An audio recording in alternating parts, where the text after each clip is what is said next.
Hello, my name is Madeline Lupi. I am 15 years old and a sophomore at Pope John High School.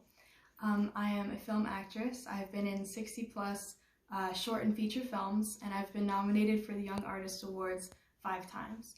I'm here to read to the residents of Bristol Glen. I chose The Story of an Hour by Chopin. And I really love this story because it's very ironic and a really fun read. Also, I love Chopin because she is a really prominent feminist writer, so I hope you enjoy. Knowing that Mrs. Mallard was afflicted with a heart trouble, great care was taken to break her as gently as possible the news of her husband's death. It was her sister Josephine who told her, in broken sentences, veiled hints that revealed in half-concealing. Her husband's friend Richard was there too, near her. It was he who had been in the newspaper office when intelligence of the railroad disaster was received, with Brentley Mallard's name leading the list of killed. He had only taken the name to assure himself of its truth by a second telegram, and had hastened to forestall any less careful, less tender friend in bearing the sad message. She did not hear the story as many women have heard the same. With a paralyzed inability to accept its significance, she wept at once, with sudden, wild abandonment in her sister's arms. When the storm of grief had spent itself, she went away to her room alone. She would have no one follow her.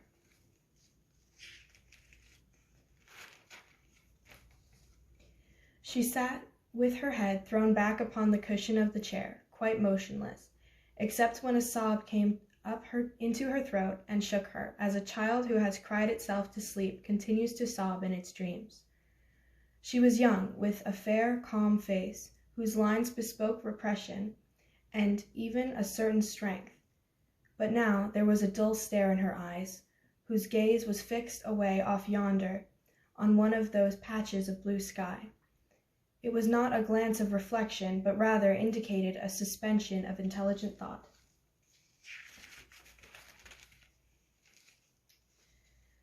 There stood, facing the open window, a comfortable, roomy armchair. Into this she sank, pressed down by a physical exhaustion that haunted her body and seemed to reach into her soul. She could see the open square before her house, the tops of trees that were all aquiver with a new spring life. The delicious breath of rain was in the air. In the street below, a peddler was crying his wares. The notes of a distant song, which someone was singing, reached her faintly, and countless sparrows were twittering in the eaves. There were patches of blue sky, showing here and there through the clouds that had met and piled one above the other in the west facing her window.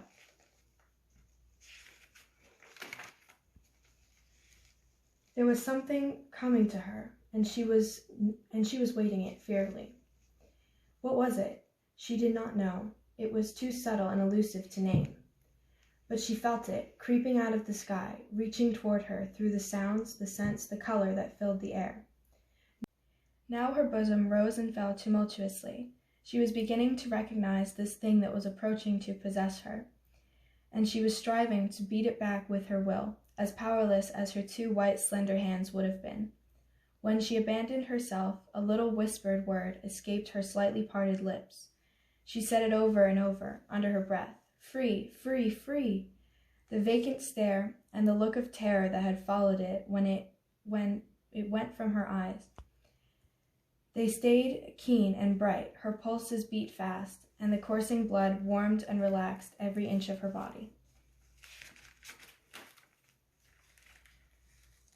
She did not stop to ask if it were or were not a monstrous joy that held her. A clear and exalted perception enabled her to dismiss the suggestion as trivial. She knew that she would weep again when she saw the kind, tender hands folded in death, the face that had never looked save with love upon her, fixed and gray and dead. But she saw beyond that bitter moment a long procession of years to come, that would belong to her absolutely, and she opened and spread her arms out to welcome them.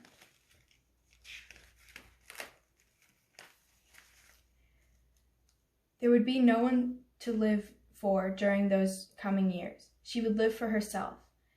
There would be no powerful will bending hers in that blind persistence with which men and women live.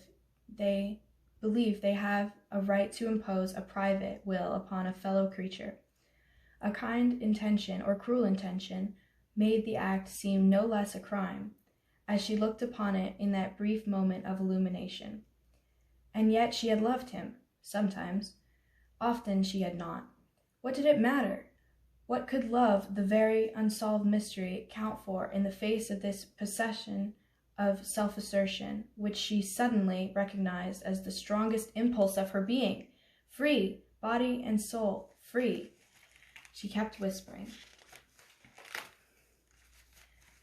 Josephine was kneeling before the closed door, with her lips to the keyhole, imploring for admission. "Louise, open the door! I beg, open the door!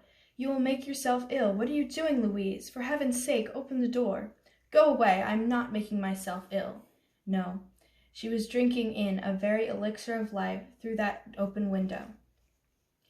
Her fancy was running riot along those days ahead of her, spring days and summer days, all sorts of days that would be her own.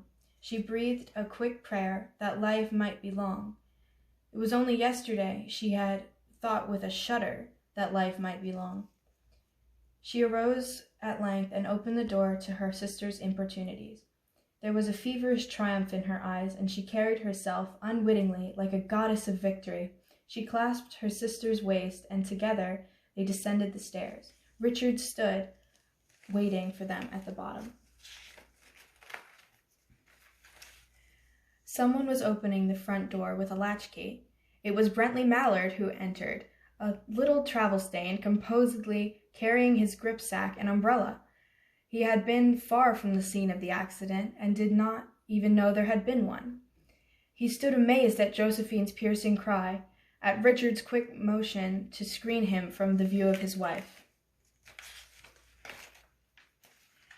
When the doctors came, they had said she died of heart disease, of the joy that kills.